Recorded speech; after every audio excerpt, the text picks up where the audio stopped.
Mesdames, Messieurs, bonsoir, chers confrères, chers collègues. Merci à vous tous de m'avoir invité.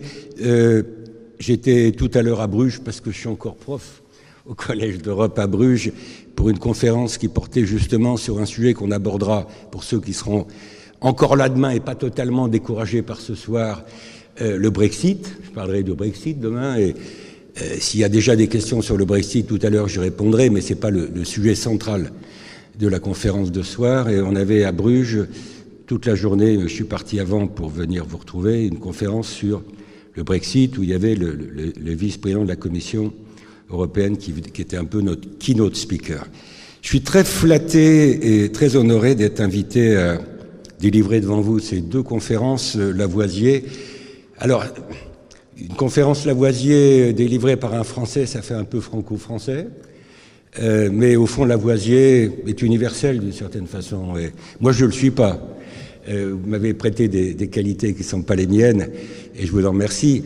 Mais c'est vrai que je ne prétends pas, certainement pas à l'universalité, ni à la connaissance universelle. Les sujets sont toujours sympathiques quand on n'a pas à les traiter. Bon, je m'en suis rendu compte quand j'étais jeune, et maintenant que je suis plus jeune, évidemment, je m'en rends compte encore plus. C'est-à-dire, où va la mondialisation? J'ai proposé ce sujet il y a quelques semaines, quelques mois, quand on m'a proposé de proposer des sujets. Au fur et à mesure que ça se rapproche, ça devient plus compliqué. Et j'ai décidé d'ouvrir le débat avec vous à partir de 5 points d'entrée qui sont affichés. Je ne vais pas utiliser plus les slides. Je trouve d'abord que c'est une heure à partir de laquelle les slides deviennent un peu nuisible. Dans le contact avec vous qui êtes en face de moi, moi je préfère avoir un contact direct plutôt qu'intermédiaire par la machine. Mais au moins vous avez devant vous le plan que je vais essayer de suivre en 5 points. Retour sur la mondialisation et ses principales composantes, et je vais ajouter oralement et ses principales conséquences dans cette première partie qui va permettre de planter un peu le paysage. Il y a un deuxième débat qui est un débat pour les historiens. Moi, je suis un tout petit peu historien, mais beaucoup moins que les historiens de profession. La mondialisation, est-ce que c'est nouveau, pas nouveau? C'est-à-dire le débat tendance ou cycle, quand on raisonne sur la longue période. Et ça permet d'ailleurs déjà de se projeter un peu dans l'avenir, le fait de répondre à cette question. Est-ce qu'il y a une tendance irrépressible vers l'ouverture croissante de nos économies, ou est-ce qu'il y a des allers-retours, des cycles. Troisième point, pourquoi aujourd'hui la mondialisation est contestée? Vous avez déjà avancé une raison, en tout cas ce divorce entre au fond ce qui se passe et la manière dont c'est ressenti par les opinions publiques dont nous faisons partie. Moi je ne me mets pas à l'extérieur de l'opinion publique, je ne suis pas au-dessus, je ne suis pas à côté, je suis comme tout le monde. En quoi, quatrième sujet, en quoi y a-t-il une amorce d'une démondialisation? Au fond, le contraire de ce qu'on vit depuis 30 ou 40 ans. Et puis, dernière partie qui me servira de conclusion. À partir de là, quels sont les scénarios envisageables? Et pour prendre un point de vue un peu plus normatif, je crois qu'on n'a pas le droit de uniquement d'écrire des scénarios. Je vous donne un exemple qui m'a beaucoup choqué, pas très loin d'ici, à la Commission européenne. L'autre jour, le président Juncker, c'est pas lui qui est en cause, c'est plutôt la démarche qui est en cause, a publié une sorte de livre blanc sur, au fond, les scénarios à envisager face au Brexit. Et j'ai regardé ce livre blanc, quelques dizaines de pages publiées sous la signature du président de la Commission européenne. Et je me suis dit, mais enfin, le président de la Commission européenne, il ne peut pas uniquement se contenter d'écrire les scénarios possibles. Il doit aussi expliquer qu'est-ce qui est peut-être de son point de vue, ou du point de vue de la Commission, ou du point de vue de l'Europe, s'il peut s'exprimer l'Europe, qu'est-ce qui est préférable. Donc, je pense qu'on ne peut pas se contenter d'écrire des scénarios, il faut aussi se mouiller un peu et voir parmi les scénarios quels sont ceux qui sont plus souhaitables que d'autres ou moins nuisibles que d'autres. Je mouillerai un peu dans cette 5e partie. Voilà le menu. L'idée, c'est que, bien sûr, j'ai introduit le débat, puisque c'est mon rôle. mais je vais réserver du temps pour le débattre avec vous. Moi, je ne suis pas là pour imposer un discours. Le sujet est complexe et je pense qu'on a gagné à s'écouter les uns les autres. Je n'ai pas changé d'avis de ce côté-là. Si vous voulez bien, on attaque. Retour sur la mondialisation et ses principales composantes. Bon, on pourrait faire toute la conférence là-dessus et ça n'est qu'un des 5 points que je voudrais aborder devant vous. Le phénomène de mondialisation évoque quoi? Il évoque l'idée d'ouverture de nos économies les unes vis-à-vis des autres, ouverture dans tous les domaines. Alors dans tous les domaines, ça veut dire à la fois, j'ai envie de commencer par les hommes, c'est-à-dire les hommes et les femmes, les biens et services, les capitaux, et puis d'autres aspects de la mondialisation. C'est-à-dire que la mondialisation, ça évoque, si on raisonne sur la démographie, la mobilité des personnes. Je pense que dans les débats, à la lumière du phénomène dramatique des migrations aujourd'hui, dans la mobilité, il faut vraiment, quand on parle de la mobilité des personnes, il faut distinguer pour le débat politique et économique la mobilité voulue et la mobilité subie. Quand je regarde ce qui se passe au large de la Sicile, quand je regarde ce qui s'est passé depuis quelques années, malheureusement en liaison avec les événements en Syrie, en Irak et ailleurs, vous avez des migrations internationales, mais j'allais dire qui sont subies, qui sont contraintes pour échapper au théâtre d'opération, pour échapper à la guerre, pour échapper à des massacres, etc. Et donc, je pense que quand on raisonne sur la mobilité des personnes, qui est une des composantes du phénomène de mondialisation, il faut vraiment distinguer plusieurs types, ou plusieurs, j'allais dire, raisons derrière ces migrations. Il y a ce qu'on veut faire, il y a ceux qui changent de pays parce que ils pensent qu'ils vont se trouver mieux ailleurs. C'est par exemple, je prends l'exemple de mon pays, c'est les 400 000 Français aujourd'hui qui sont à Londres. C'est aussi un aspect de la mondialisation, si on veut, 400 000 Français qui font aujourd'hui Londres est la 5e ville française, si je puis dire, à peu près équivalent de Bordeaux. Bon, ça c'est aussi un aspect de la mobilité des personnes. Ça joue dans les deux sens, puisqu'il y a beaucoup de Britanniques qui sont installés en France, qui ont acheté des maisons, etc.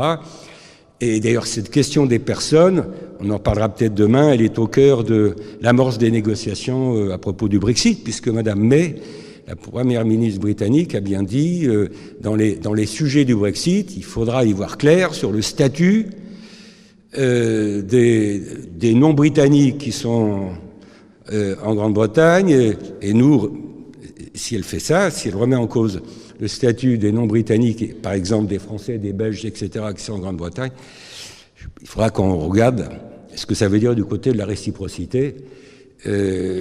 J'espère qu'on réglera assez facilement quand même le problème du statut des personnes. Bon, il y a des sujets qui seront sans doute, je pense, plus compliqués à traiter que celui-là. Mais je commence par là parce que la mondialisation, ça veut dire les gens qui bougent pour de bonnes raisons ou parce qu'ils sont contraints de le faire. La mobilité des personnes, moi je mets les personnes avant les biens, les services et avant les capitaux. Alors, la mondialisation, deuxième composante de cette ouverture croissante des économies, de cette intégration croissante des économies dans l'économie mondiale, c'est la croissance des flux de commerce international, qui est évidemment une des composantes de la mondialisation. Quand vous regardez les chiffres qui sont valables depuis à peu près 25 ans, même peut-être avant, moi ce qui m'a frappé dans les années 70, 80, encore 90, on avait un commerce mondial qui augmentait 2 fois plus vite en général que le PIB mondial. C'est-à-dire que quand on avait une croissance mondiale à 3%, on avait un commerce mondial qui augmentait à 6%. Ce multiplicateur de 2, qui aujourd'hui ne joue plus, j'y reviendrai. Aujourd'hui, on a plutôt un diviseur, qu'un multiplicateur. C'est-à-dire aujourd'hui, c'est un des aspects de la démondialisation, on est dans une période où le commerce mondial croît moins vite que ce qu'on appelle la richesse mondiale, croît moins vite que le PIB mondial. Bon, mais avant qu'on en arrive là, on avait ce multiplicateur à peu près de 2 qui, au fond, qui traduisait le fait que le commerce extérieur, le commerce international augmentait plus vite que le PIB mondial, ce qui voulait dire que les économies, et c'est un des aspects importants de la mondialisation, sont de plus en plus imbriquées, interconnectées, pour le meilleur et pour le pire. Pour le meilleur, ça veut dire que quand vous avez de la croissance quelque part, il y a des effets de contagion positifs. Pour le pire, c'est que quand vous avez le début de la crise mondiale en 2007 aux États-Unis, la crise des subprimes qui commence au mois d'août 2007, avec le phénomène de mondialisation et de globalisation, moi, c'est quelque chose qui m'a frappé à l'époque, mais ça m'avait déjà frappé en 87, au moment du krach boursier de 87. Dès que vous avez un choc quelque part, il devient très rapidement mondial.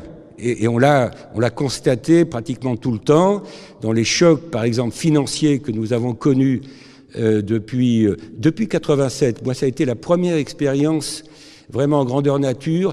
Le krach boursier d'octobre 87, qui a commencé à New York, a été tout de suite un krach mondial. Et en 87, il n'y avait pas Internet. Donc, il n'y avait pas les nouvelles technologies que nous avons aujourd'hui qui accélèrent la vitesse de propagation des chocs. Donc, on était déjà, même dans ce monde avant Internet, dans un contexte où aucun pays n'était une île, en quelque sorte, même la Grande-Bretagne, aucun pays n'était une île et chacun dépendait un peu de ce qui se passait chez le voisin. Et quand vous regardez les chocs auxquels on a été confrontés depuis 30 ans, là, c'est évidemment le côté négatif de la mondialisation. Quand vous avez un problème quelque part, il se répercute pratiquement sans délai ailleurs. Et on l'a constaté, la crise asiatique de 97, la crise russe sur laquelle j'avais un peu travaillé à l'époque de 98, l'affaire Enron, le scandale de Enron aux États-Unis en 2001, quelques semaines après l'attaque contre les tours de Wall Street, et puis 2007, la crise des subprimes, et puis ensuite, ce qui s'est passé pour nous en Europe, la crise de la zone euro. Donc, nous sommes dans le même bateau. Et cette phrase « nous sommes dans le même bateau » caractérise bien le phénomène ou les conséquences de la mondialisation. Donc, mobilité des personnes, pour de bonnes ou de moins bonnes raisons,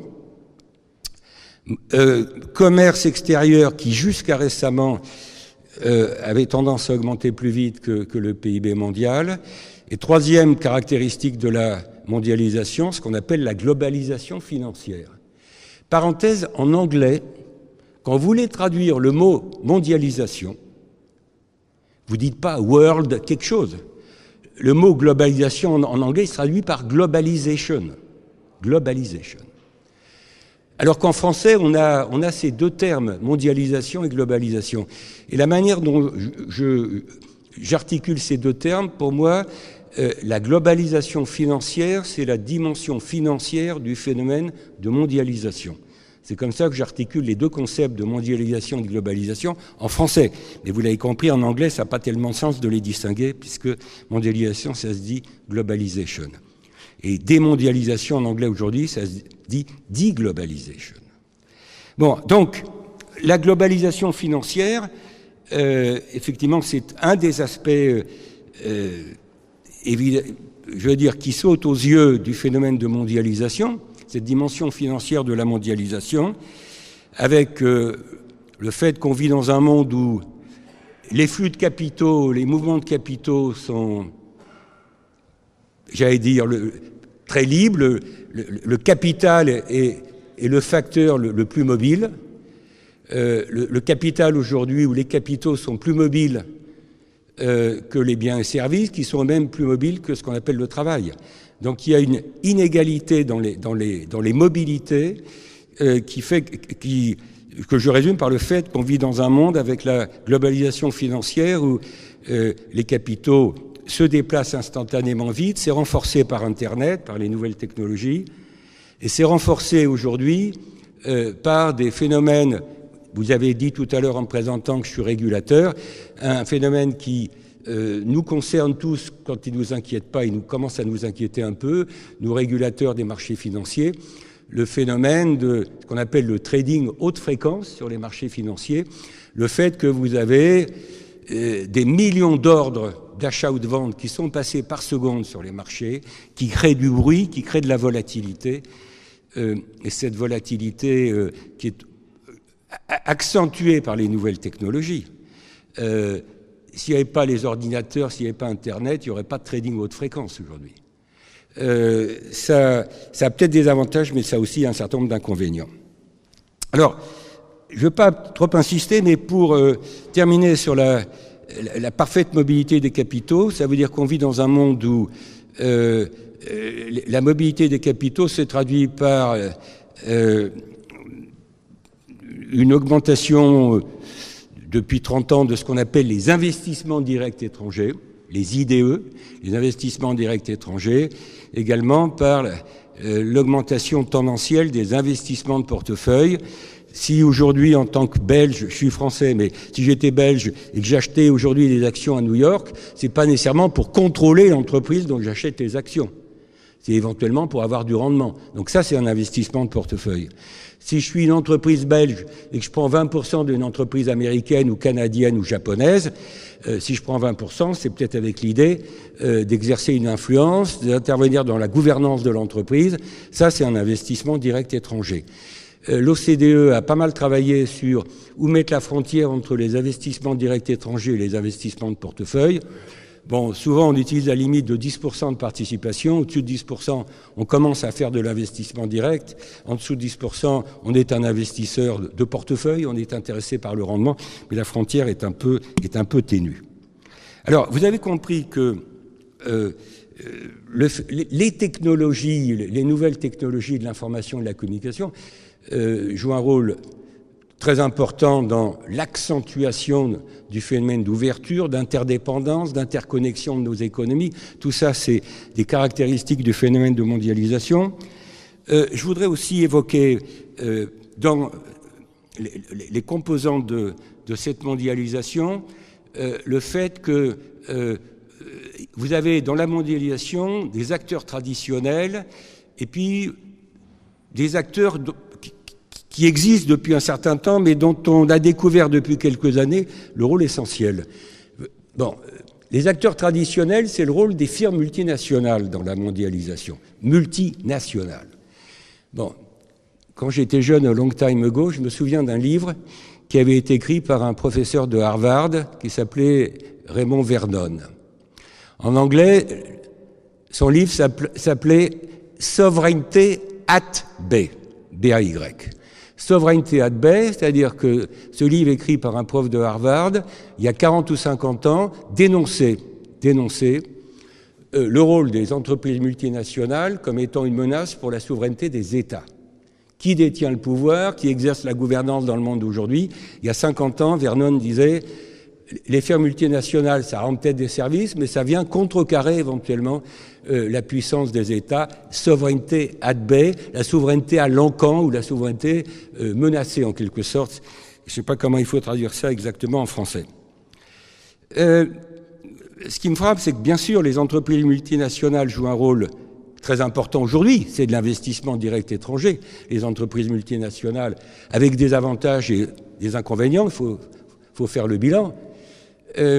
Mais que vous avez à côté de ces acteurs privés, les firmes multinationales, dans le phénomène de mondialisation, vous avez vu se développer depuis une vingtaine d'années des opérateurs publics qui ne sont pas les États eux-mêmes, mais qui sont en quelque sorte délégués par les États. Et je pense qu'il y a un débat aujourd'hui que je n'ai pas le temps de préciser, on reviendra dans l'échange tout à l'heure sur cette question, mais la question du rôle des fonds souverains, la question du rôle des fonds souverains. dans le phénomène de mondialisation est une question, à mon avis, relativement importante. Les fonds souverains, par définition, on les appelle souverains parce qu'il y a les États derrière. Vous avez deux types de fonds souverains aujourd'hui dans le monde. Vous avez les fonds souverains qui sont alimentés par des recettes de matières premières, pétrole, gaz, autres matières premières. Donc vous avez les fonds souverains du Golfe, le fonds souverain norvégien, qui est le premier fonds souverain du monde en termes d'encours. Vous avez les fonds souverains russes, alimentés par les recettes pétrolières et gazières de la Russie. Vous avez les fonds souverains qu'on trouve en Afrique du côté des pays producteurs de pétrole. L'Algérie a mis en place un fonds souverain, la Libye, même si vous avez pas mal de chaos en Libye, il y a un fonds souverain libyen, le Nigeria, des pays plus petits producteurs de pétrole comme le Congo-Brazzaville, le Gabon, etc. Chaque pays a mis en place son fonds souverain, et je répète, ce sont des opérateurs publics qui sont en principe séparés des États, mais en termes de gouvernance, vous avez les États derrière. Et ce qui me frappe quand on regarde l'évolution de la mondialisation et de l'économie mondiale, c'est que ces fonds souverains, ça c'est le premier type de, excusez-moi, je vais au bout de mon raisonnement, premier type, les fonds souverains alimentés par des recettes de matières premières, et deuxième catégorie de fonds souverains dans le monde, les fonds souverains alimentés par des excédents extérieurs. Et là-dedans, vous mettez les fonds souverains de la Chine. La Chine, elle n'exporte pas du pétrole, elle en importe. Mais la Chine, elle accumule des excédents extérieurs et des réserves de change. Elle a mis en place 2 ou 3 fonds souverains. Singapour, autre exemple de fonds souverains alimentés par des excédents extérieurs. Donc vous avez 2 types de fonds souverains. Mais il y a un débat qui a été posé dès 2007-2008, quand on a vu nos banques ayant besoin de fonds propres du fait de la crise et trouvant pas toujours à l'intérieur les fonds propres dont ces banques avaient besoin, que ce soit les banques américaines, un certain nombre de banques européennes, eh bien, on a vu arriver les fonds souverains qui ont pris des participations dans un certain nombre d'entreprises et de banques aux États-Unis et en Europe. Et ça a à nouveau posé le problème de, au fond, souveraineté ad bay. Non pas du fait des multinationales, mais du fait de l'intervention croissante des fonds souverains dans les entreprises, en quelque sorte receveuses de cet argent venant de Chine, venant de Singapour, venant de Russie, etc. Il y a quelques années, j'étais au conseil scientifique d'Areva, mais je ne suis pas responsable des difficultés d'Areva, rassurez-vous. Le conseil scientifique ne servait pas à ça.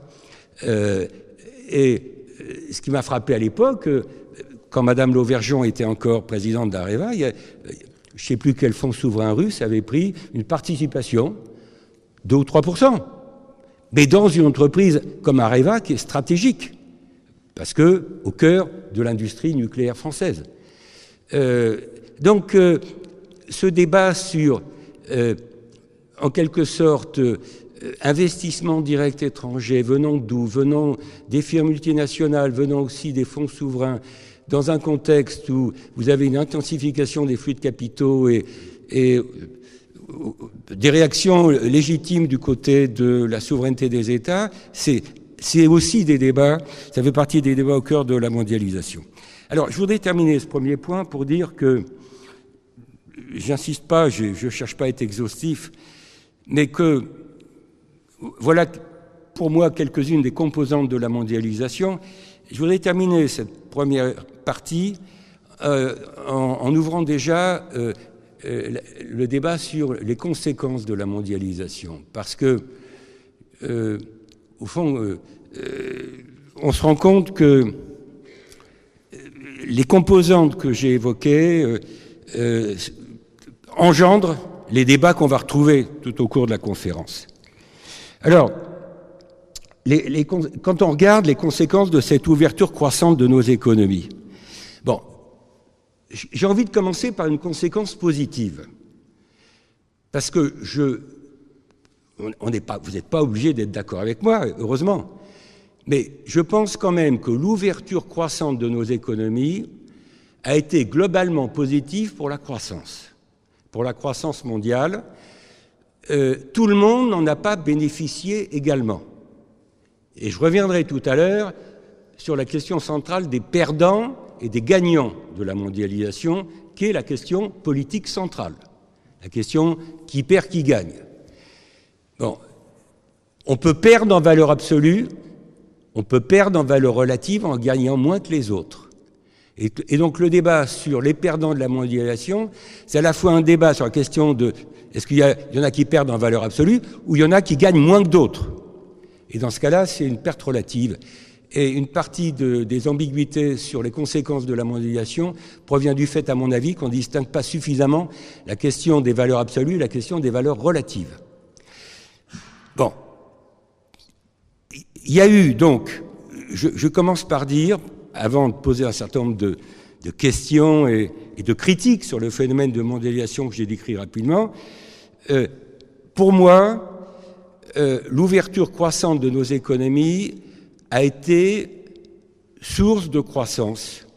Une partie de la croissance qu'on a eue durant les 30 Glorieuses, et puis encore après, une partie de la croissance a été alimentée par l'ouverture, par la demande étrangère, par les investissements directs étrangers. Si vous prenez par exemple un pays comme le Royaume-Uni, avant même qu'on parle du Brexit, un pays comme le Royaume-Uni a vu sa croissance, la croissance britannique, dopée par les entrées de capitaux étrangers, en particulier sous forme d'investissements directs étrangers, dans les différents secteurs de l'économie. Donc, je pense qu'avant de passer au questionnement, on peut quand même reconnaître que la mondialisation n'a pas que des défauts. Je pense qu'elle a joué un rôle dans la croissance que nous avons connue, j'allais dire depuis 1950, depuis 1960, même si c'est difficile statistiquement de distinguer ce qui est dû à l'ouverture dans la croissance que nous avons connue, ce qui est dû à l'ouverture et ce qui est dû à des facteurs, j'allais dire, purement ou proprement intérieurs. Alors, une fois qu'on a dit ça, et je veux commencer par ce côté positif, il y a un certain nombre de questionnements liés à des conséquences plus contestables de la mondialisation, qui sont dans le débat politique et qui expliquent, au fond, à mon avis, une partie du malaise actuel par rapport au phénomène de mondialisation. Le premier grand sujet lié à la mondialisation, c'est que la mondialisation, ça veut dire évidemment plus de concurrence dans tous les secteurs pratiquement de l'économie.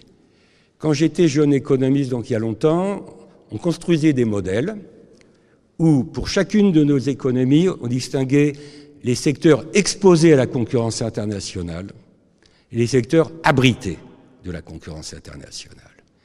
En disant, dans les secteurs exposés à la concurrence internationale, les prix sont donnés par le marché mondial. Ce sont les prix du marché. Donc, quand vous êtes en Belgique, en France, en Allemagne, les producteurs des secteurs exposés, ils doivent prendre les prix du marché mondial comme une donnée exogène pour eux. Dans les secteurs abrités de la concurrence internationale, là, par définition, les prix intérieurs peuvent se découpler, se déconnecter par rapport à ce qui se passe à l'extérieur, puisque vous n'avez pas de concurrence ou vous avez beaucoup moins de concurrence. Et il y a 30 ans, on avait tendance à dire, ben voilà, l'industrie, globalement parlant, est exposée à la concurrence internationale, et les services sont, pour l'essentiel, abrités. Je pense qu'aujourd'hui, en 2017, ce clivage ne tient plus. Ne tient plus pour plusieurs raisons. D'abord, je pense que ce clivage entre l'industrie et les services, il est devenu très arbitraire. La frontière est difficile à mettre entre l'industrie et les services. Pourquoi ? Parce que vous avez une partie des services qui sont directement ou indirectement liés à l'activité industrielle. Les services de logistique, de transport, les services informatiques. Qu'est-ce que c'est l'informatique ? C'est à la fois des services et une industrie. Donc, ce clivage commode qu'on avait entre l'industrie qui était exposée à la concurrence internationale et les services qui étaient protégés, ce clivage n'y tient plus puisque la frontière devient délicate entre l'industrie et les services. Deuxième remarque, il y a de plus en plus de services qui deviennent exposés à la concurrence internationale. Quand je dis international, pour nous, ça peut être européen, mais ça peut être mondial. Et donc, c'est faux de poser aujourd'hui que les services, pris dans leur ensemble, sont abrités de la concurrence internationale. Il y a une grande partie des services qui ne sont pas abrités. Alors vous avez certes des services qui sont abrités, les services à la personne aujourd'hui. Les services à la personne, grosso modo, c'est du local, c'est... je veux dire, on ne va pas changer de coiffeur parce que, en tant que Français, je ne vais pas changer de coiffeur parce qu'il est moins cher ou, ici ou ailleurs. Donc il y a bien sûr une partie des services qui restent des services de proximité, en particulier un certain nombre de services à la personne.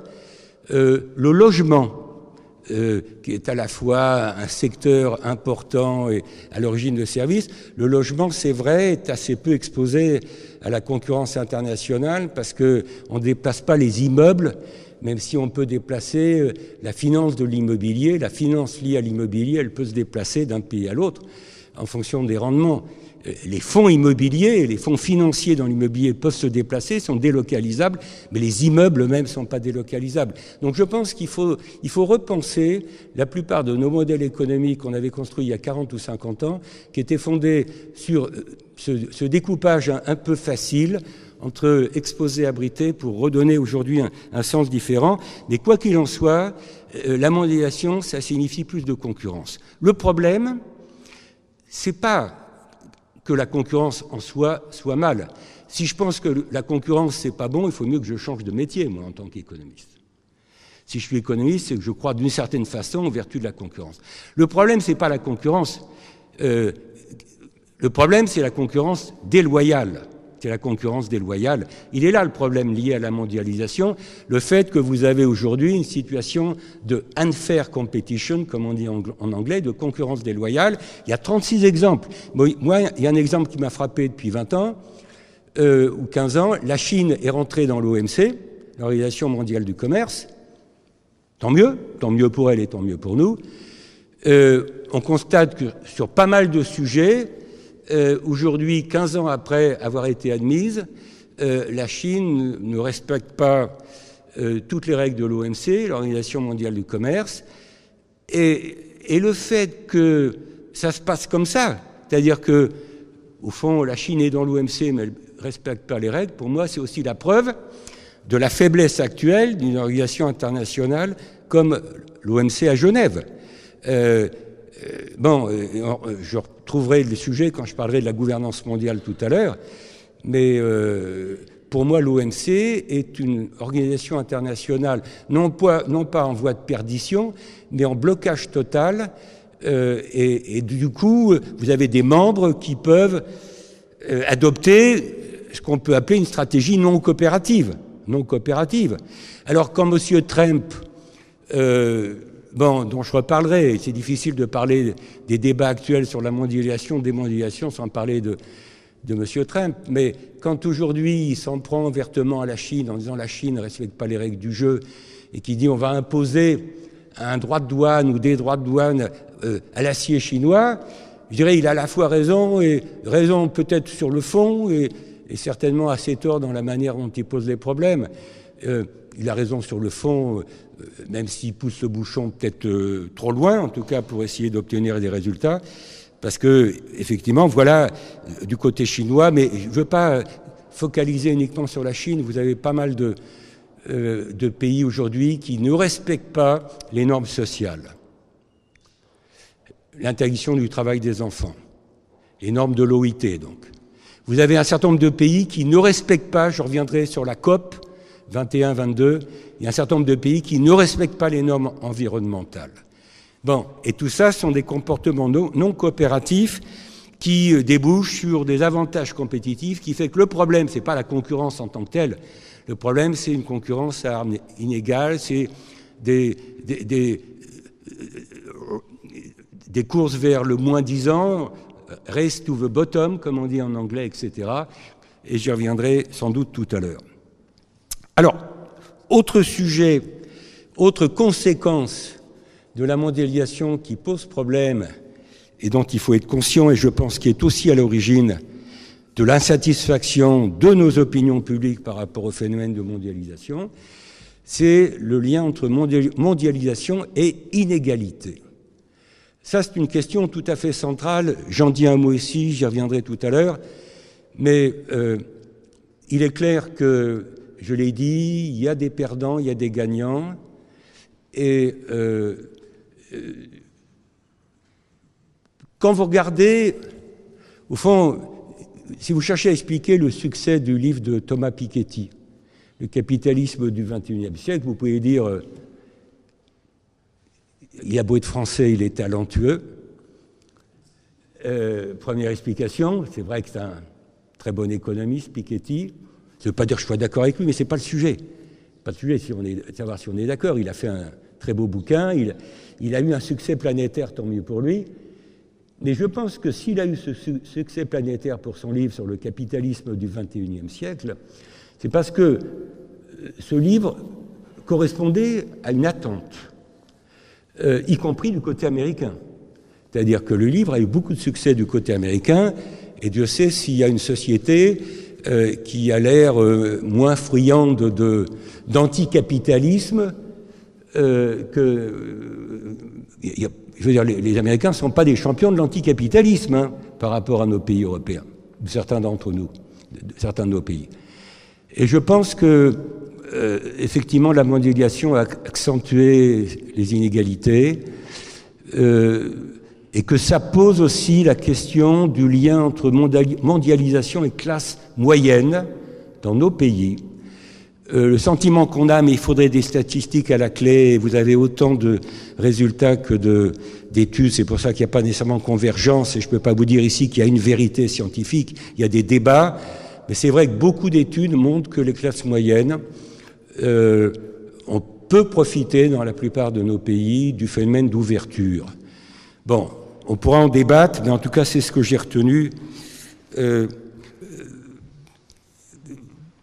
Alors la thèse de Piketty, elle repose sur la mondialisation, mais elle repose sur autre chose aussi. C'est-à-dire que dans la démonstration de Thomas Piketty sur le creusement des inégalités, pour lui l'équation fondamentale, c'est qu'on vit dans un contexte où le rendement du capital dépasse le taux de croissance de nos économies. C'est ça l'inégalité fondamentale qui est au cœur de la démonstration de Piketty. Bon, mais c'était sans doute vrai dans un contexte où les taux d'intérêt étaient beaucoup plus élevés. Aujourd'hui, nous vivons dans un contexte où les taux d'intérêt sont bas. Alors, ça dépend comment on mesure le rendement du capital. Le taux de croissance a baissé avec la crise.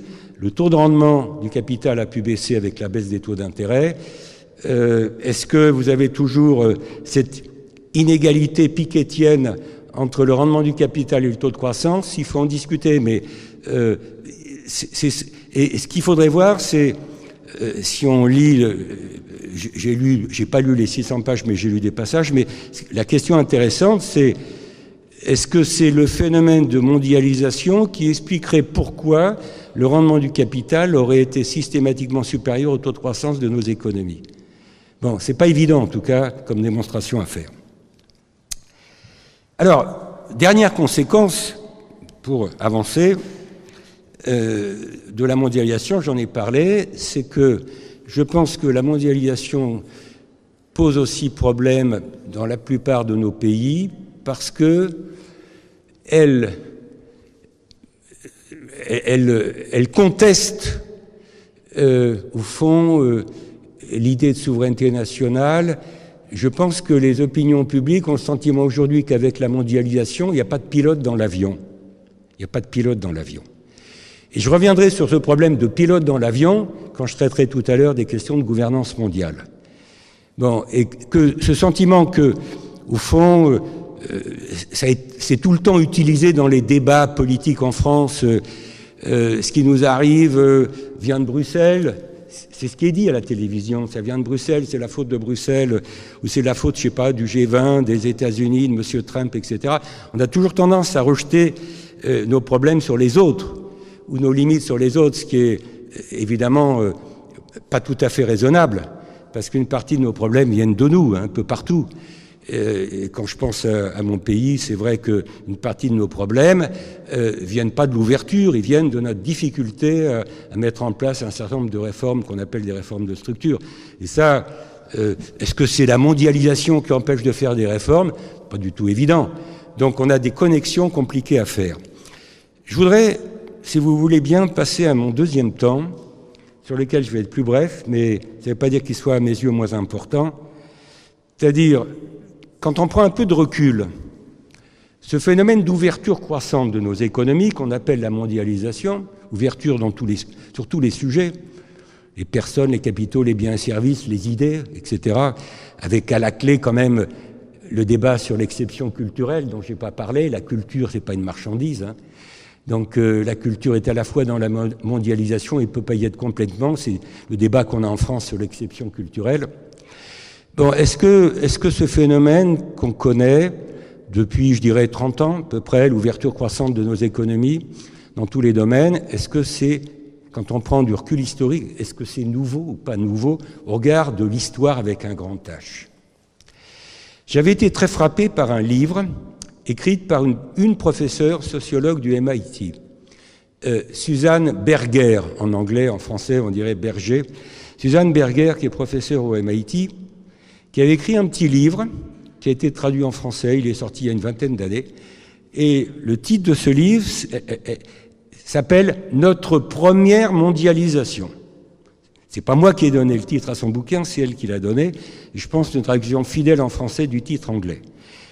Our First Globalization, notre première mondialisation. Et dans ce petit livre d'une centaine de pages, Suzanne Berger étudie la période 1880 à 1914. 1880 à 1914, qu'elle appelle la période de première mondialisation, en tout cas par rapport à celle qu'on connaît depuis 30 ou 40 ans. Effectivement, quand vous regardez ce qui s'est passé à la fin du 19e et au début du 20e jusqu'à la guerre de 1914, vous avez une économie mondiale qui n'est pas très différente du point de vue de l'intégration, du point de vue de l'ouverture, du point de vue de la mobilité, qui n'est pas très différente de celle qu'on connaît depuis 30 ou 40 ans. Il y avait des phénomènes migratoires très importants. Alors, voulu, pas voulu, on peut en discuter, mais vous avez des phénomènes de migration très importants dans la deuxième moitié du 19e au début du 20e siècle. Vous avez un commerce international qui s'est développé très vite. Vous avez des mouvements de capitaux très importants. Nous, du côté français, je ne sais pas ce qui s'est passé du côté belge à l'époque, mais du côté français, les épargnants français, à la fin du 19e, ont acheté les emprunts russes. Ils ont perdu un peu leur culotte à la clé, ils n'ont pas trouvé grand-chose. Il y a eu tout un débat qui a été récurrent au XXe siècle, c'est comment les épargnants français qui avaient perdu leur argent sur les emprunts russes ont pu essayer d'en récupérer une partie. Les épargnants français avaient acheté également des titres en Amérique latine, en Argentine, etc., des pays qui étaient extrêmement ouverts. Bon, et c'est ça que Suzanne Berger appelle notre première mondialisation. Alors, moi je conteste non pas l'analyse de la période et l'interprétation de cette période 1880-1914, mais ce que je conteste, même si je ne suis pas historien, c'est le fait de dire « c'est notre première mondialisation ». Je pense que quand on regarde dans l'histoire, si on prend du recul, il y a eu bien avant, sous la Renaissance, bien avant, il faudrait faire une histoire de longue période, il y a eu des phases de mondialisation bien antérieures. Donc 1880-1914, ce n'est pas la première mondialisation, c'est la énième. Et nous, ce que nous vivons aujourd'hui, depuis 1950, c'est la N+1e en quelque sorte. Si vous regardez, ceci dit, la période 1880-1914, qui est-ce qui a mis fin à cette période de mondialisation? Deux chocs. La Première Guerre mondiale et la crise financière de 1929. Le cumul de ces deux chocs systémiques, la Première Guerre mondiale et la crise financière de 1929, ont mis fin, la rencontre a mis fin à ce phénomène de mondialisation, et ça a été les années 30 qui ont été les années de démondialisation, montée du protectionnisme, avec les conséquences politiques sur lesquelles je ne reviens pas, montée du nazisme, fascisme en Italie, etc., et puis la Deuxième Guerre mondiale. Et au fond, ça veut dire quoi? Ça veut dire que moi je pense que si on prend du recul, la mondialisation relève plutôt de cycles de longue période que d'une tendance qui serait permanente. Je pense que le phénomène de mondialisation relève de cycles de longue période. Alors, quelle est la période de ces cycles? Ce n'est pas nécessairement des Kondratiev. Les Kondratiev sont des cycles où vous avez 30 ans de hausse, 20 ans de baisse. Enfin, le Kondratiev, c'est un cycle à peu près de 50 ou 60 ans. Là, je pense que c'est peut-être plus long. C'est un cycle sur lequel Schumpeter, dont on parlait tout à l'heure, n'a pas donné de nom, comme il a donné le nom Kondratiev, Juglar, etc. Mais c'est des cycles de longue période. Et au fond, le recul, le phénomène de démondialisation, il se produit sous l'effet de chocs, qui peuvent être de nature géopolitique, de nature financière, etc. Ça veut dire que quand je me projette dans l'avenir, au-delà de ce que je dirais sur l'amorce de la démondialisation aujourd'hui, quand je me projette dans l'avenir, je pense que le phénomène actuel de mondialisation pourrait être remis en cause sérieusement si nous étions confrontés dans le monde, dans l'économie mondiale, dans la géopolitique mondiale, à des chocs de grande importance. Alors, je ne suis pas en train d'espérer, surtout pas, une troisième guerre mondiale. Surtout pas. Mais je dis, s'il y avait des phénomènes j'allais dire, géopolitique énorme, difficile à prévoir, je ne sais pas, un problème avec la Corée du Nord, lié à l'actualité, une guerre au Moyen-Orient, tout ça je ne le souhaite pas, hein, qu'il n'y ait pas d'ambiguïté, je ne suis pas normatif là, mais je raisonne.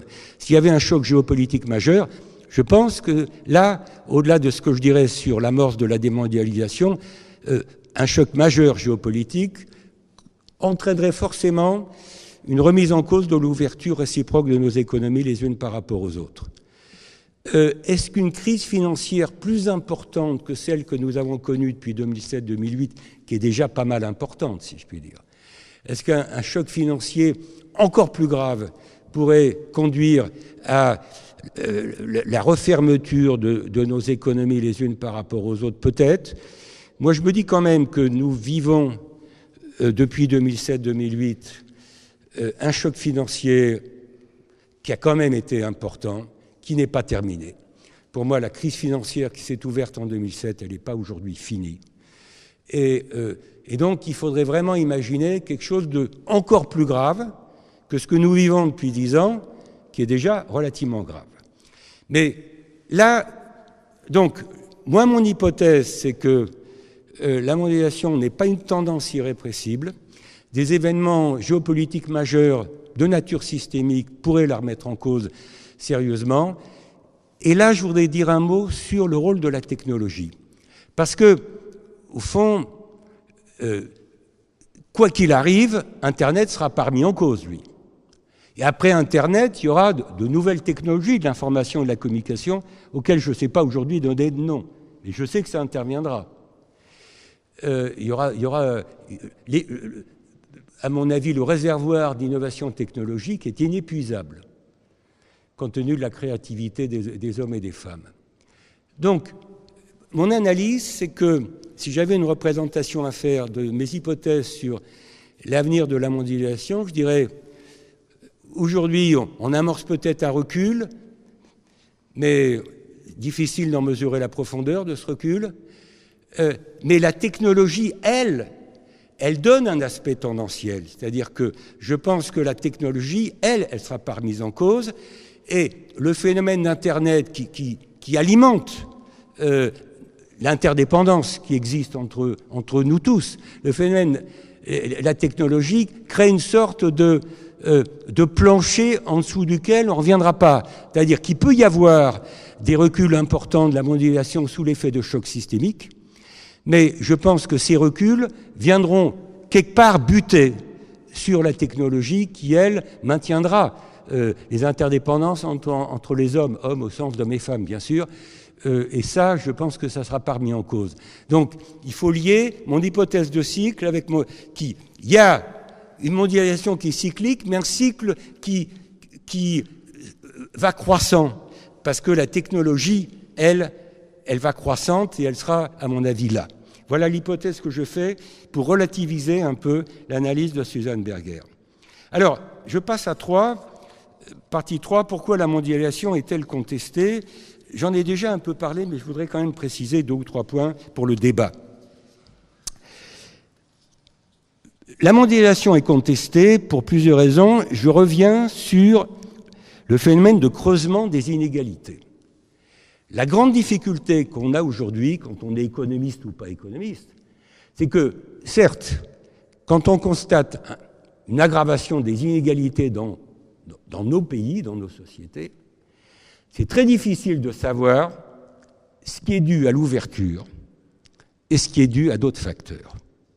Et par exemple, on estime aujourd'hui que les nouvelles technologies, justement, peuvent être un facteur d'inégalité ou de creusement des inégalités. Bon, alors, inégalité, j'allais dire intergénérationnelle. Moi, je suis beaucoup moins à l'aise parce que je ne suis pas tout jeune que les jeunes par rapport aux nouvelles technologies. Il y a des conflits intergénérationnels potentiels liés à l'essor des technologies. Bon, je ne sais pas s'il faut parler d'inégalité, mais en tout cas d'inégalité d'accès, en tout cas, aux nouvelles technologies en fonction des considérations d'âge, d'ailleurs peut-être plus d'âge que de revenus, ici. Bon, je voulais juste rappeler 1 ou 2 chiffres pour ne pas être trop général. Même le FMI, qui n'est pourtant pas gauchiste, même le FMI, il y a quelques jours, a publié une analyse sur le thème mondialisation et inégalité. C'est intéressant que ça vienne du Fonds monétaire à Washington à l'occasion de la réunion de printemps du FMI de la Banque mondiale. Et j'ai relevé les chiffres suivants qui sont publiés dans le Fiscal Monitor. Vous pouvez le trouver dans le Fiscal Monitor du FMI. Ça a été discuté en début de semaine à Washington. Ce que dit cette analyse du FMI, c'est que si on prend comme point de départ 1980, les gains allant vers les 1% les plus riches de la planète, donc on raisonne au niveau mondial. Hein. Ce que je dis n'est pas vrai pays par pays. Il faudrait faire une analyse beaucoup plus fine pays par pays. Les gains allant aux 1% les plus riches ont été multipliés par 3, alors que pour les autres, ils n'ont augmenté que de 50%.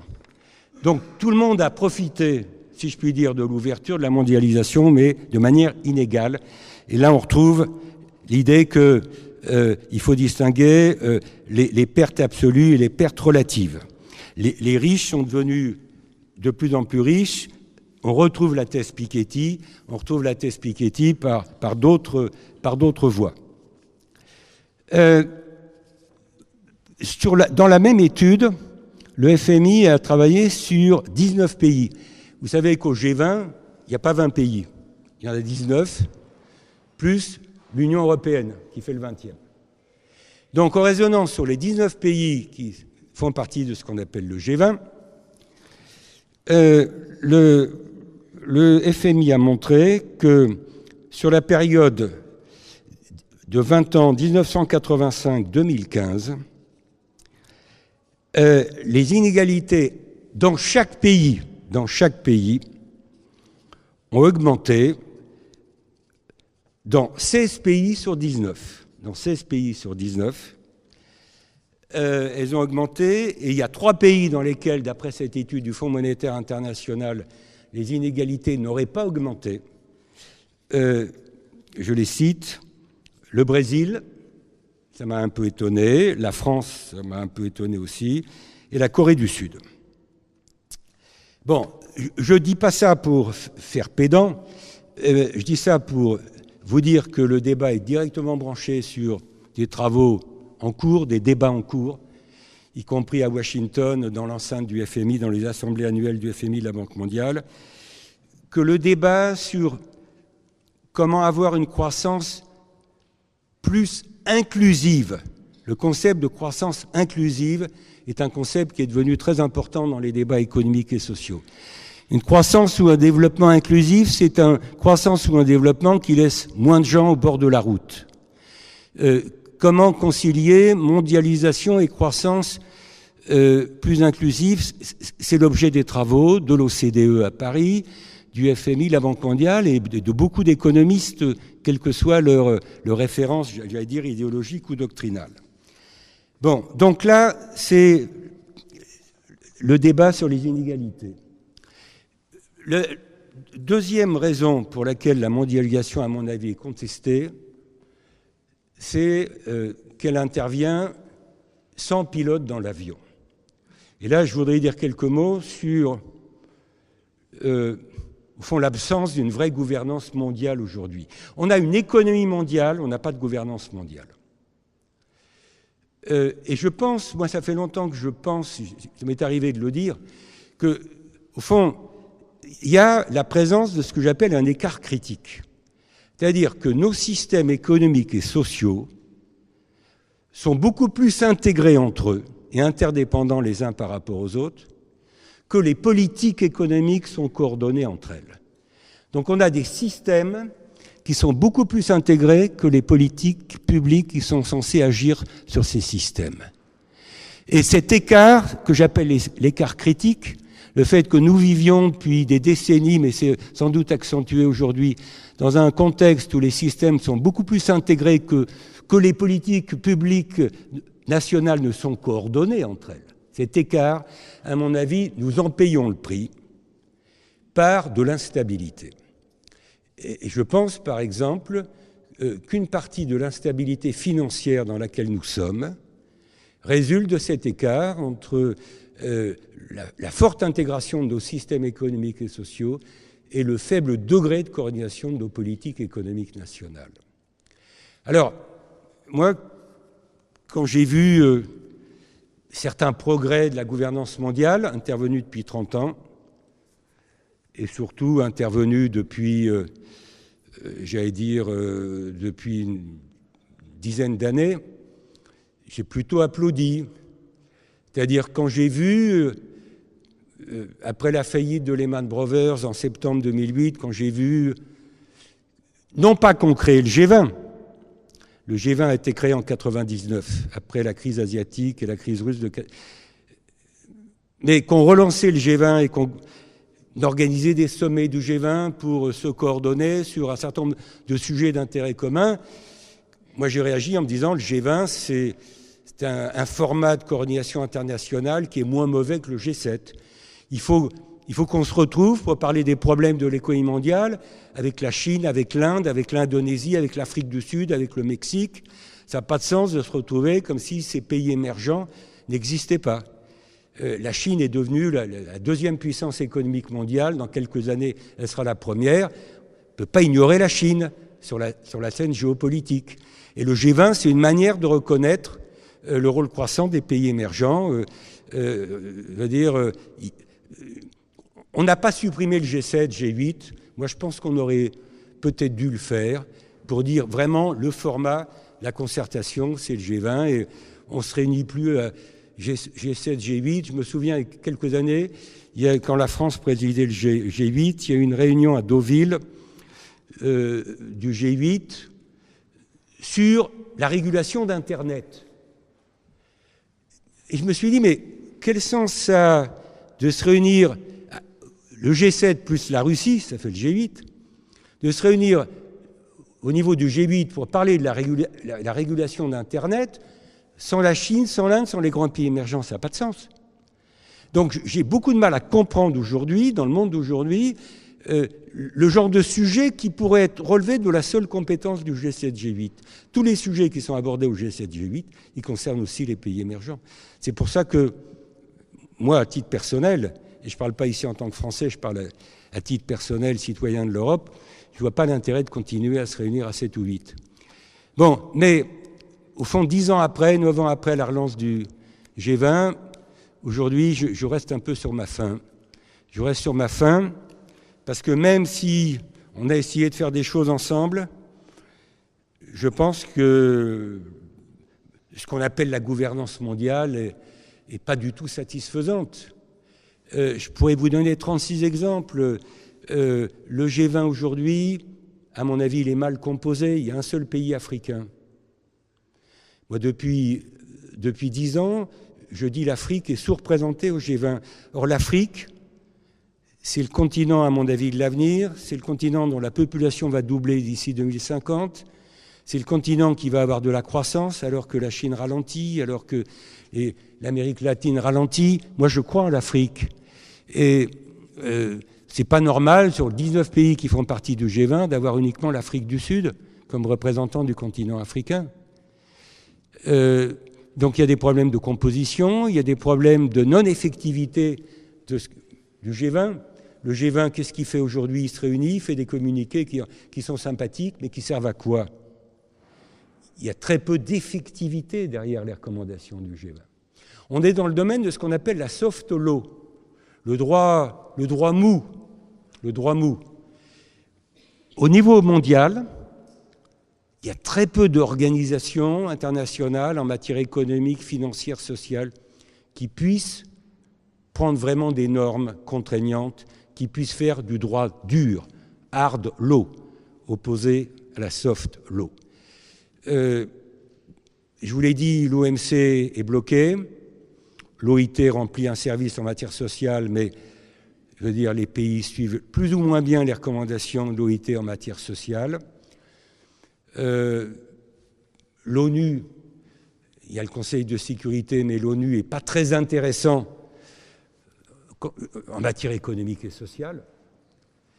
Il peut être éventuellement intéressant pour des opérations concertées, pour des interventions dans des zones d'opération, mais et encore quand il n'y a pas de veto de tel ou tel pays.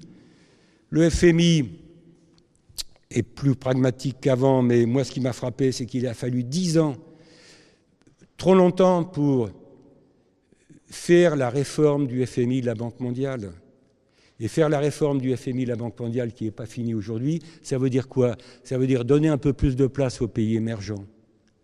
Ça veut dire que nous, pays développés, il faut qu'on accepte que nos quotes-parts, que notre rôle soit un peu diminué, si on veut faire plus de place autour de la table aux grands pays émergents. Et au fond, chacun défend son beefsteak et personne ne veut céder sa place. Moi, je pense que si on poursuit l'intégration dans la zone euro, comme je l'espère, on en parlera demain, je pense qu'à un moment donné, dans les années qui viennent, il faudra que, si la zone euro veut dire quelque chose, un jour, ça veut dire qu'il faudra que la zone euro soit représentée au FMI, à la Banque mondiale et ailleurs par un seul représentant. Et pas par l'Allemagne, à côté de la France, à côté de l'Italie. Et si la zone euro, dans 10 ans, est représentée en tant que telle par un seul représentant, au G20, à la Banque mondiale ou au FMI, ça laissera un peu plus de place, par exemple, aux pays africains. Aujourd'hui, il faudrait qu'il y ait au moins 2 ou 3 pays africains dans les 19 pays du G20. Il y a des tas de sujets sur la gouvernance qui font qu'aujourd'hui, sans être un amoureux déçu, je constate qu'on a beaucoup de mal à avancer. Peut-être le seul domaine sur lequel il y a eu une avancée intéressante en matière de gouvernance mondiale, ce sont les négociations climatiques. Et je veux en dire un mot ici, non pas parce que ça s'est passé à Paris, ça serait passé ailleurs, je dirais la même chose.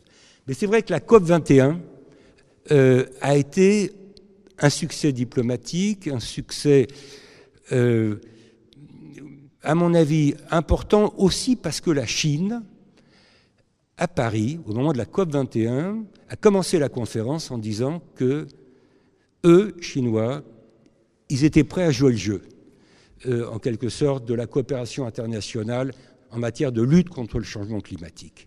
Et ce changement d'attitude du côté chinois a donné le ton à la COP21 à Paris et a permis d'aboutir à cet accord de 195 pays qui a été finalement ratifié plus vite que prévu.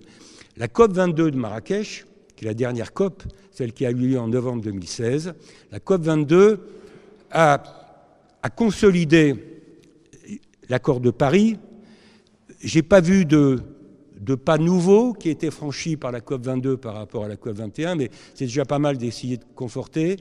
Il y a quand même un certain nombre de sujets en matière climatique qui posent problème aujourd'hui et qui font que tout n'est pas réglé.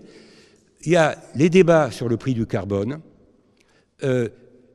un certain nombre de mes collègues économistes, peut-être de vos collègues, je pense à Jean Tirole, prix Nobel d'économie français. Jean Tirole fait partie des gens qui disent qu'il faudra aller vers un prix mondial du carbone.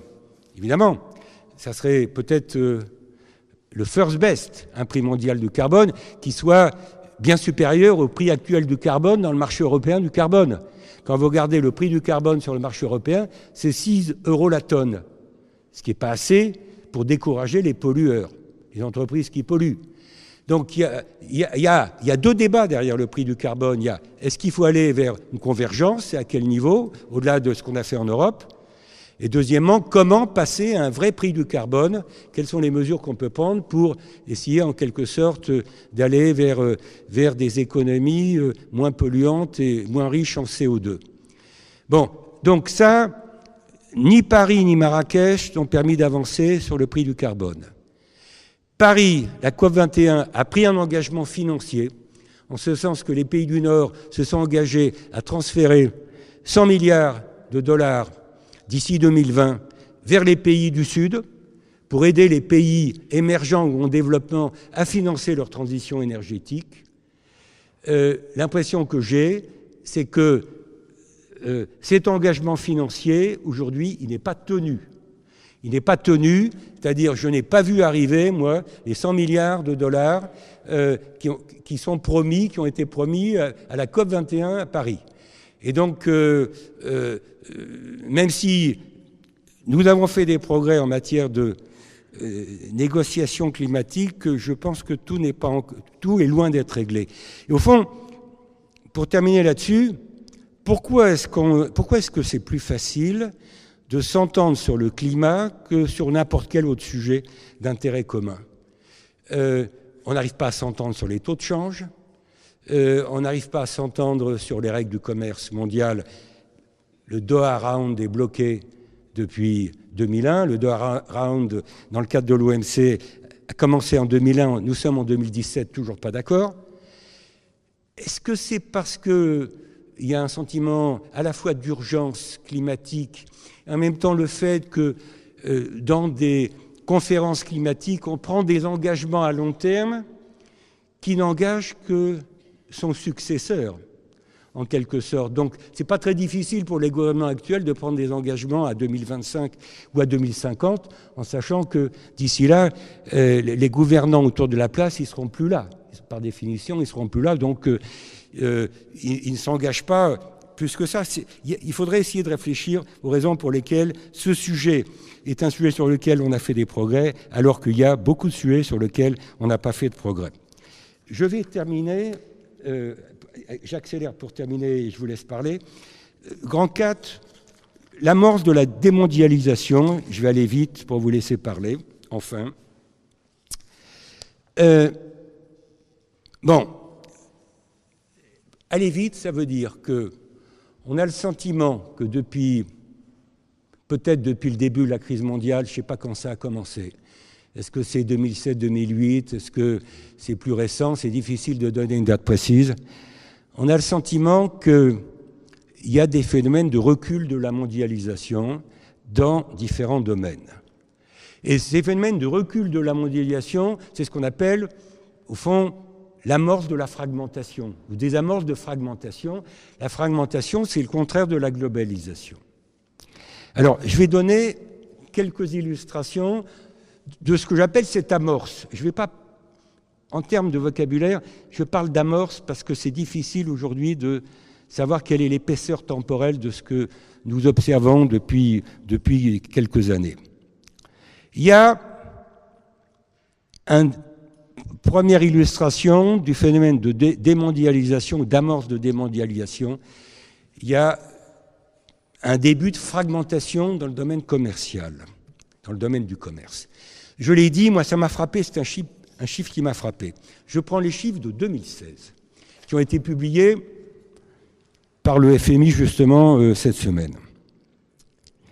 Eh bien, en 2016, l'année dernière, la croissance mondiale a été de 3, un peu légèrement supérieure à 3,1% d'après les statistiques du FMI. Donc, la croissance mondiale a été à 3,1%. Et le commerce mondial n'a cru l'année dernière que de 2,2%. Donc, en 2016, on a une année, et c'est un peu nouveau dans le paysage, où le commerce mondial croît moins vite que la croissance mondiale. Et ça, pour moi, c'est l'amorce de quelque chose. Alors, c'est l'amorce, en tout cas, c'est un signal sur lequel il faut travailler, parce que, je répète, dans les années qui précédaient, c'était l'inverse. On avait, avec l'essor de la mondialisation, on avait un commerce mondial qui augmentait plus vite que la croissance mondiale. Alors, le FMI, qui est peut-être optimiste, qui est peut-être trop optimiste, j'en sais rien, on verra, prévoit qu'en 2017, on va retrouver l'écart habituel, c'est-à-dire que le FMI prévoit qu'en 2017, dans les prévisions publiées il y a quelques jours à Washington, le FMI prévoit pour 2017 une croissance mondiale de 3,5% et un commerce mondial qui augmenterait à 3,8%. Mais je pense que cette statistique, cette prévision du commerce mondial à 3,8% pour cette année 2017, publiée par le FMI, est trop optimiste. Si on ajoute Trump, le Brexit et un certain nombre d'autres éléments qui correspondent à des signaux quand même assez inquiétants sur l'évolution du commerce mondial. Bon, au début de la semaine à Washington, le représentant américain a refusé que dans le communiqué de la réunion du FMI et de la Banque mondiale, on parle de protectionnisme. Le mot n'a pas été employé. C'est un mot qui fait peur. Et dans le communiqué, on ne parle pas de protectionnisme, on parle de repli économique. On joue sur les mots. On joue sur les mots. Mais enfin, l'idée est un peu là. C'est-à-dire que quand vous regardez l'évolution du commerce mondial, on a l'impression qu'aujourd'hui, avec Trump, ça avait peut-être commencé avant Trump, il ne faut pas non plus considérer que c'est lui qui a tout changé, il a peut-être accentué une évolution qui existait un peu avant. On a l'impression qu'il y a une remise en cause du multilatéralisme en matière de commerce, qu'on revient vers du bilatéralisme, on passe du multilatéralisme au bilatéralisme, et que même dans certains cas, on passe du bilatéralisme à des décisions unilatérales. C'est-à-dire qu'il y a vraiment le débat sur les trois étages de la fusée, multilatéral, bilatéral, unilatéral. Et que quand Trump, aujourd'hui, menace d'imposer une taxe à l'importation sur les produits qui viennent d'ailleurs, de Chine ou pourquoi pas d'Europe ou d'ailleurs, taxe de 20%, il a donné des chiffres, etc. On est clairement dans des initiatives, ce ne sont pas des décisions, pour l'instant ce sont des menaces. Ce sont des menaces du côté de l'administration américaine, de la nouvelle administration américaine, ce sont des menaces unilatérales.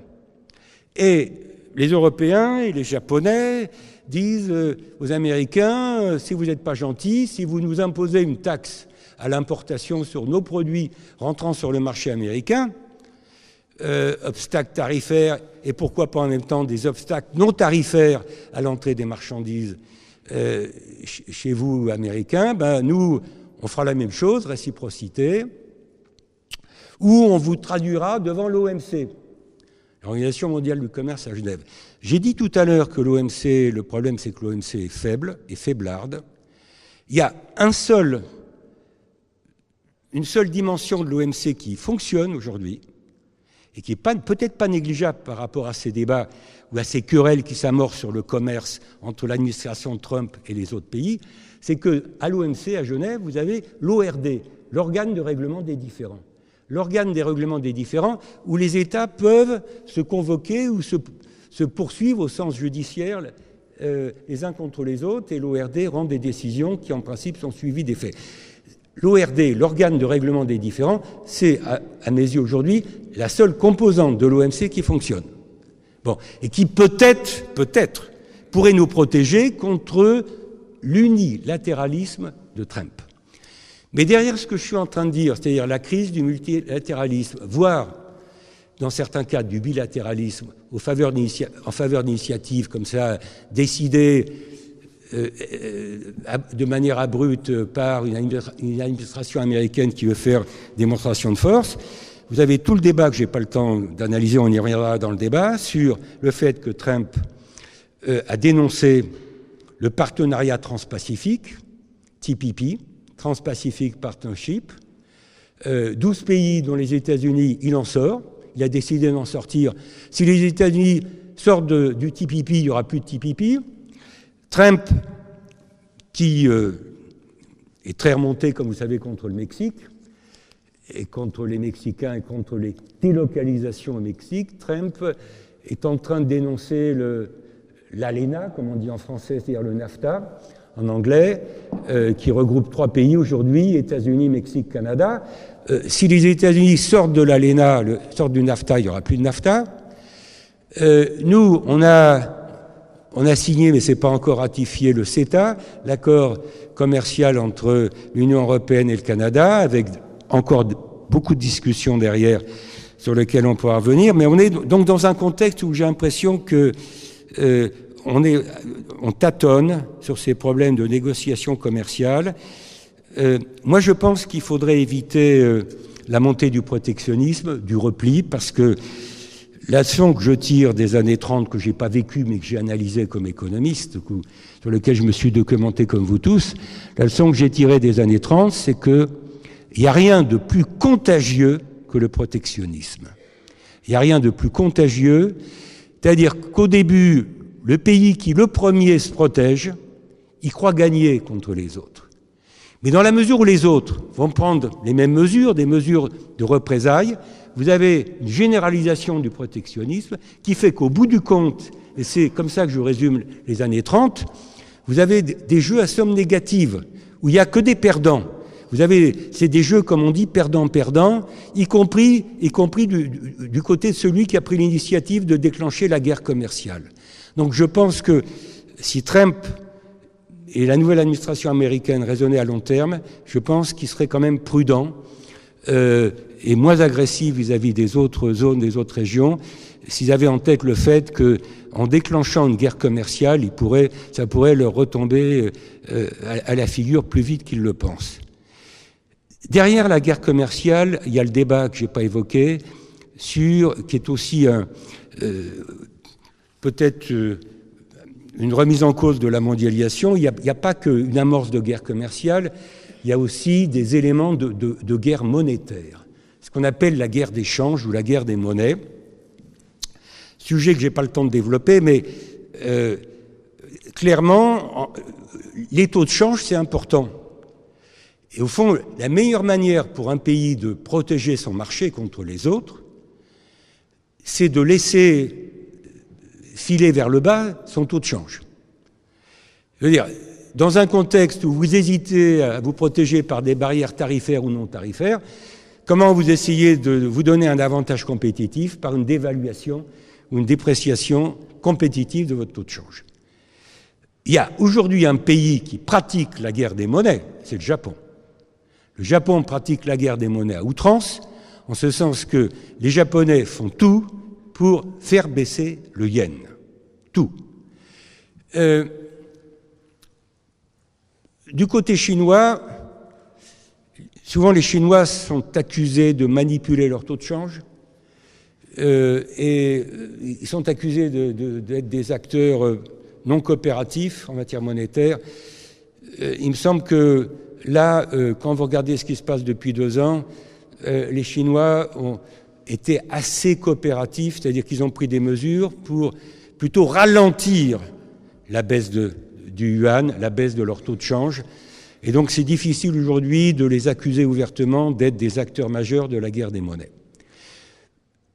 En matière de guerre monétaire, pendant très longtemps, je trouve que l'Europe a été naïve, c'est-à-dire que nous, quand l'euro valait 1,35 $, au début 2014, on était spectateurs de ce que faisaient les autres et on regardait la balle de ping-pong qui passait au-dessus du filet en matière de change, et puis le taux de change de l'euro était la résultante des politiques monétaires des autres. Je ségrais à M.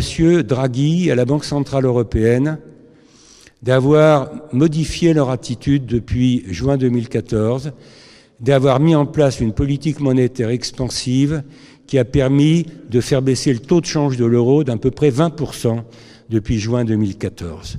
Au moment où je vous parle, un euro vaut à peu près 1,06 $. En juin 2014, l'euro valait 1,30 $.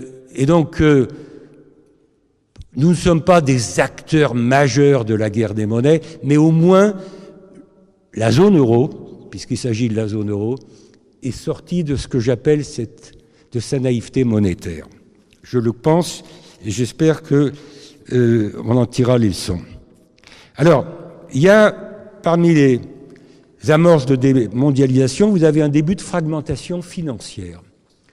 Dans un monde où les marchés sont intégrés, moi ce qui me frappe, c'est que vous avez eu, après 2008-2009, vous avez eu un ralentissement des mouvements internationaux de capitaux, et pas à cause des réglementations. On n'a pas réintroduit le contrôle d'échange dans les pays qui l'avaient supprimé, mais de fait, à cause de l'incertitude, à cause des risques, un certain nombre d'investisseurs ont réduit leur placement à l'étranger, et vous avez eu une accentuation de ce qu'on appelle le biais domestique. C'est-à-dire que les investisseurs ne mettent pas tous leurs œufs dans le même panier national, mais ont tendance à mettre une proportion plus importante de leur placement sur leur marché domestique pour différentes raisons, sans doute liées au risque, à l'incertitude, etc. Alors, je ne suis pas en train de vous dire qu'on remet en cause l'intégration des marchés financiers. Je dis simplement que les chiffres qui sont publiés par la Banque des règlements internationaux à Bâle, les chiffres de la BRI, montrent que la crise mondiale de 2007-2008 a eu comme conséquence de ralentir un peu les flux internationaux de capitaux. C'est une amorce de fragmentation financière. Je termine sur les fragmentations, sans ce que je pense que vous avez aujourd'hui une fragmentation réglementaire, malgré les efforts de coordination. C'est-à-dire que on essaie de se coordonner sur les réglementations bancaires, financières, à Bâle et ailleurs, et à Bruxelles. Mais vous avez quand même aujourd'hui de très fortes distorsions. Vous avez des pays qui jouent la carte du dumping réglementaire. Les paradis fiscaux, pour ne pas les citer. Les paradis fiscaux, évidemment, c'est par définition une stratégie non coopérative de leur part, et ça joue un rôle important par rapport à un sujet qui est sur la table du G20 et sur lequel, à mon avis, on a encore à faire des progrès. Comment lutter contre le blanchiment de l'argent sale, comment lutter contre le financement du terrorisme. Ce sont des sujets G20, ce sont des sujets de l'économie mondiale sur lesquels, par l'échange d'informations entre les pays, on peut faire des progrès, mais grâce à l'OCDE, depuis 10 ans, on a fait quelques progrès dans la lutte contre les paradis fiscaux, mais il y a encore beaucoup de pain sur la planche. J'en reste là, je voudrais terminer par mon dernier point qui me sert de conclusion. À partir de là, qu'est-ce qu'on peut faire et qu'est-ce qu'il faudrait faire à mes yeux? Vous avez compris, à la lumière de mon écart critique de tout à l'heure, que nous vivons aujourd'hui dans un contexte où les systèmes économiques et sociaux sont beaucoup plus intégrés que les politiques nationales qui cherchent à agir sur ces systèmes ne sont coordonnées entre elles. Donc il y a plusieurs sorties. Si vous dites cet écart critique, il est intenable dans la durée. On ne peut pas vivre des décennies dans un monde où on n'a pas la gouvernance méritée par l'interdépendance de nos économies. On n'a pas la gouvernance mondiale qui serait requise par l'interdépendance de nos économies. Il y a en gros deux scénarios de sortie. Il y a scénario de sortie où on remet en cause la mondialisation en disant voilà, on réduit cet écart critique puisqu'il est impossible de faire des progrès en matière de gouvernance mondiale, on en tire les conséquences et chacun retrouve un peu de marge de manœuvre là où il est. Nous, probablement au niveau européen, pas au niveau national, et puis chaque zone essaye de mettre un peu d'ordre chez elle. Bon, avec le risque que j'évoquais tout à l'heure, que quand on commence à se protéger, quand on commence à se refermer un peu, on sait quand ça commence, on ne sait jamais comment ça se termine. Bon, il est là le risque. Le deuxième scénario, c'est dire on peut pas, on veut pas remettre en cause disons, l'interdépendance qui existe parce qu'elle comporte plus d'avantages que d'inconvénients. Et dans ce cas-là, on essaye de faire des progrès sur les systèmes de gouvernance. On essaye de faire des progrès sur les systèmes de gouvernance. Alors, les progrès sur la gouvernance mondiale, moi je pense qu'on pourrait faire quand même quelques progrès. Il ne faut pas rêver, hein. Le G20, du jour au lendemain, ne va pas devenir l'instance décisionnelle qu'elle n'est pas aujourd'hui au plan mondial. Mais je pense qu'on pourrait quand même, et ça c'est un problème politique, ce n'est pas un problème technique, si les pays étaient d'accord entre eux, ils pourraient quand même donner un peu plus de poids aux décisions, en tout cas aux recommandations arrêtées en commun. Je vous donne un exemple qui m'a frappé en matière bancaire. Qui est à l'origine de la crise des subprimes de 2007 ? Et qui est à l'origine de la faillite de Lehman Brothers ? Ce n'est pas l'Europe, ce sont les États-Unis. Bon, au G20 et ensuite à Bâle, on a pris en commun des décisions avec les Américains pour améliorer la solidité de nos banques. Les Américains ont signé le communiqué du G20, les communiqués du G20 successifs qui vont dans la direction de renforcer la réglementation sur les banques, sur les institutions financières. Une fois qu'ils sont rentrés chez eux, les Américains, alors qu'ils sont à l'origine de la crise de 2007-2008, qu'est-ce qu'ils disent ? Ils disent « Ah ben nous, on prendra dans les recommandations du G20 ou celles qui sont faites à Bâle, on fera notre marché. On prendra ce qui nous paraît utile. » L'Europe a pris des directives et des règlements pour appliquer ce qu'on appelle Bâle III, c'est-à-dire les réglementations bancaires relativement strictes sur les banques.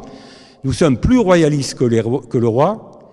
Et les Américains, alors qu'ils sont à l'origine de la crise bancaire, ils appliquent ces règles qu'on appelle Bâle III. Ils appliquent Bâle III uniquement aux 20-25 grandes banques de New York. Vous avez 5000 banques aux États-Unis, il y en a 25, certes les plus grosses, il y en a 25 qui appliquent Bâle III, et les autres banques, elles sont restées aux réglementations anciennes.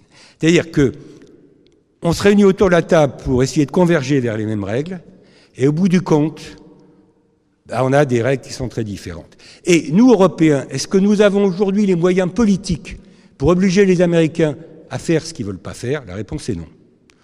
Sauf à globaliser la négociation et à dire aux Américains, si vous n'êtes pas gentils sur les problèmes bancaires, on ne sera pas gentil avec vous sur d'autres sujets. Mais voilà comment on est. Donc, moi je pense qu'il faudrait réfléchir à globaliser un peu les négociations, renforcer le rôle du G20. Il y a sans doute relancer l'OMC qui est bloqué, comme je l'ai dit, accélérer la réforme du FMI, de la Banque mondiale. Il y a des petites choses à faire. Ce n'est pas des grandes choses, mais une somme de petites choses, ça irait dans la bonne direction. Au niveau interne, je pense qu'il faut améliorer aussi nos systèmes de pilotage. Je pense que la raison principale pour laquelle, en Europe, il y a, et ici c'est différent des États-Unis, mais si les opinions publiques sont montées contre la mondialisation, je pense que dans beaucoup de pays européens, c'est à cause du chômage, et du chômage en général, du chômage des jeunes en particulier. Alors, ça joue moins dans l'effet Trump aux États-Unis, parce que Trump a été élu dans une économie qui était et qui est encore au plein emploi. Donc, on ne peut pas dire, du côté américain, c'est le chômage qui a amené Trump. L'économie américaine, elle est proche du plein emploi. Du côté allemand, l'économie allemande, elle est proche du plein emploi. Il y a pourtant en Allemagne des mouvements anti-mondialisation, même s'ils sont peut-être moins développés que dans d'autres pays, moins développés qu'en France. Mais si je prends le cas de la France, je pense quand même que la persistance d'un chômage structurel, d'un chômage élevé proche de 10%, d'un taux de chômage des jeunes à 24 ou 25%, l'Espagne, vous avez un taux de chômage à 20%, vous avez un taux de chômage des jeunes à 45-50%. Comment voulez-vous donner un espoir aux jeunes et leur dire au fond, regardez, le monde fonctionne bien, dans un contexte où eux-mêmes n'ont pas d'horizon, même à court terme, clair ou crédible. Donc je pense que une manière d'améliorer l'image de la mondialisation, ça consiste aussi au niveau interne à se donner les moyens de réduire le chômage Et puis, je termine en disant que il faut se poser le problème de l'indemnisation des perdants. La plupart de mes collègues qui ont travaillé sur la mondialisation disent au fond, aujourd'hui, si on veut faire des réformes, il faut organiser des moyens politiques, budgétaires, fiscaux, pour pouvoir indemniser les perdants en valeur absolue ou en valeur relative des réformes. Et ce qui est vrai pour les réformes de structure, les réformes structurelles, que ce soit le marché du travail, que ce soit le marché des biens, font des gagnants et des perdants. La mondialisation fait des gagnants et des perdants. Je pense que la politique fiscale, dans la plupart de nos pays, est relativement inefficace pour corriger le phénomène d'inégalité. Et même dans des pays comme le mien, où on a mis en place une fiscalité soi-disant progressive, on se rend compte que pour des tas de raisons, la politique fiscale est peut-être nécessaire, mais pas suffisante par rapport à ce problème de correction des inégalités. Donc je pense qu'il y a une réflexion à mener dans la plupart de nos pays sur quels sont les leviers publics, non pas pour ramener tout le monde au SMIC, certainement pas. C'est normal qu'il y ait une hiérarchie des revenus, des patrimoines. Les inégalités sont inévitables, c'est un problème de seuil. Il y a un seuil à partir duquel les inégalités sont socialement, politiquement difficiles à accepter. Et je pense que les politiques fiscales, peut-être parce qu'elles ont trop d'objectifs à satisfaire à la fois, ont du mal en tout cas à satisfaire correctement celui-là. Merci de votre attention et je suis à votre disposition.